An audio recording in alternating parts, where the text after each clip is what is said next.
السلام علیکم ورحمۃ اللہ وبرکاتہ۔ زندگی میں ہم مختلف قسم کے لوگوں سے ملتے جلتے ہیں، بات چیت کرتے ہیں اور روزمرہ کے ان سے حالات پوچھتے ہیں، ان کے خیالات پوچھتے ہیں اور ان کی صحت کے تعلق سے سوالات کرتے رہتے ہیں مختلف طرح کے، مثلا کیسے آپ کے حال چال ہیں، کیسے آپ کا دن آج کل گزر رہا ہے، آپ کا کام کیسا چل رہا ہے، گھر میں سب کیسے ہیں۔ اس طرح کے سوالات ہوتے ہیں جو سامنے والے کو سکون بھی پہنچاتے ہیں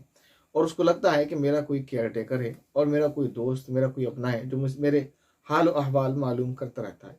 ان سوالات سے سامنے والے کو خوشی بھی ہوتی ہے اور دونوں دلوں میں محبتیں بھی پیدا ہوتی ہیں۔ لیکن ہماری زندگی کے کچھ سوالات ایسے ہوتے ہیں کہ جو ہم یوں ہی پوچھ لیا کرتے ہیں، لیکن ہمارے یوں ہی پوچھ لیے جانے والے سوالات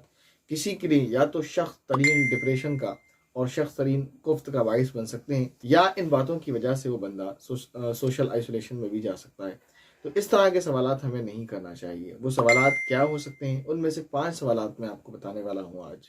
پہلا سوال، کسی بے روزگار شخص سے کبھی آپ اس طرح کا سوال نہ کریں اور بھائی بتائیں جاب وغیرہ کہیں دیکھی یا نہیں دیکھی، کوئی جاب ملی یا نہیں ملی، اور کوئی کام دھندا سیٹ ہوا نہیں ہوا اب تک۔ تو یہ سوال بالکل نہ کریں کسی بے روزگار انسان سے۔ دوسرا سوال، کسی ایسی لڑکی سے جو نکاح کی تلاش میں بیٹھی ہوئی ہے، جوان العمر ہے، یعنی وہ جوان ہو چکی ہے، اس سے آپ اس طرح کا سوال کریں کہ کہیں رشتے کی بات چلی یا نہیں چلی۔ یہ اس طرح کا سوال ہے جو اس کو بھی ذہنی تکلیف کا سبب ہو سکتا ہے۔ اسی طرح کسی بے اولاد جوڑے سے اس طرح کا سوال کرنا، اور بھائی کب خوشخبری سنا رہے ہو، کب جو ہے منہ میٹھا کرا رہے ہو، یہ سوال بھی اس کو بہت ہی زیادہ تکلیف کا سبب بن سکتا ہے۔ اسی طرح کسی کرائے پر رہنے والے شخص سے آپ یہ سوال کریں، اور بھائی اپنا مکان کب لے رہے ہو، کب تک کرائے کے مکان پر رہتے رہو گے۔ یا کسی سائیکل پر یا پیدل چلنے والے شخص سے آپ یہ سوال کریں کہ کب تک پیدل چلتے رہو گے، موٹر سائیکل لے لو نا، آج کل تو زمانہ ہے اس کا۔ تو یہ آپ کے نارملی ویسے ہی کہہ دیے جانے والے الفاظ ہیں، ویسے ہی پوچھ لیے جانے والے سوالات ہیں، لیکن یہ سوالات آپ کے کسی کو ڈپریشن میں پہنچا سکتے ہیں۔ یہ سوال آپ کے کسی کو سخت تکلیف دے سکتے ہیں۔ تو بلا وجہ اس طرح کے سوالات کر کے کسی کو تکلیف دینے کا سبب نہ بنے اور سبب بن کر گناہ نہ کمائیں، بلکہ ان کے سینسٹیو معاملات میں ان کی ٹوہ میں پڑھ کر اس طرح سے ان کو تکلیف دینے کے بجائے اللہ تعالیٰ سے خاموشی کے ساتھ ان کے لیے دعا کریں، یا اللہ میرا یہ بھائی بے روزگار ہے، اس کو روزگار دے دیں، میری یہ بہن کماری ہے، اس کا اچھی جگہ جو ہے رشتہ کرا دیں، اس کا اچھی جگہ نکاح کرا دیں، میرے یہ بھائی اور بھابھی یا بہن جو بھی آپ کہہ لیں، یہ بے اولاد بیٹھے ہیں، اللہ ان کو اولاد سے نواز دے۔ یا کوئی کرائے پر ہے تو میرا یہ دوست، میری یہ بہن، میری یہ سہیلی کرائے کے مکان میں ہے، آپ اس کو اپنا اس کا ذاتی مکان دے دیں کہ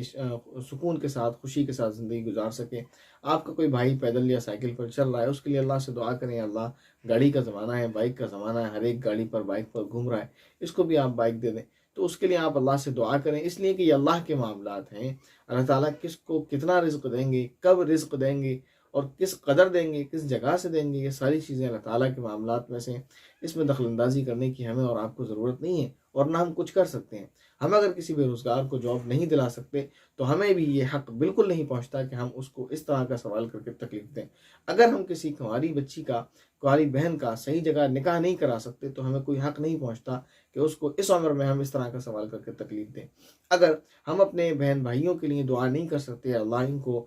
نیک اولاد سے نواز دے، تو ہمیں بالکل بھی اس طرح کے سوال کرنے کا حق نہیں پہنچتا کہ ہم انہیں اس طرح تکلیف دیں۔ اسی طرح کسی کرائے پر رہنے والے کو اگر ہم اس کا ذاتی مکان نہیں دلا سکتے، یا کسی پیدل چلنے والے کو ہم اگر بائک نہیں دلا سکتے، تو ہمیں حق نہیں پہنچتا کہ اس طرح کے سوالات کر کے جو ان کی زندگی کے لیے بہت سینسٹیو ہیں اور ہمارے لیے یوں ہی ہو جاتے ہیں، اس طرح کے سوال کرنے کا ہمیں کوئی حق نہیں پہنچتا۔ کیونکہ ہمارے یہ سوال جو ہم یوں ہی کر لیا کرتے ہیں، ممکن ہے، بہت ممکن ہے کہ کسی کو یہ راتوں کو رلانے کا سبب بن جائے۔ اور اگر کوئی آپ کی وجہ سے رو گیا اور کوئی آپ کی وجہ سے اللہ سے شکایت کرنے لگا کہ فلاں کے پاس بائک ہے مجھے نہیں دی، یا کوئی لڑکی یہ کہنے لگی کہ فلاں کا تو رشتہ ہو گیا، لوگ مجھے تانے دیتے ہیں، میری جوانی ڈھلتی جا رہی ہے، اور لوگ مجھ سے یہ کہتے ہیں اب تک شادی کیوں نہیں کی، عمر بیتی جا رہی ہے، وغیرہ وغیرہ، اس طرح کی باتیں اگر اس نے اللہ سے کہہ دی تو پھر ہمارے اور آپ کی ہلاکت کا سبب بن سکتا ہے۔ تو زندگی میں بہت سارے سوالات ہیں جو آپ ان سے کر سکتے ہیں، اس طرح کے سوالات جو ان کو سکون دیں، نہ کہ اس طرح کے سوالات جو ان کو تکلیف دیں۔ امید ہے یہ باتیں آپ کو اچھی طرح سمجھ آئی ہوں گی،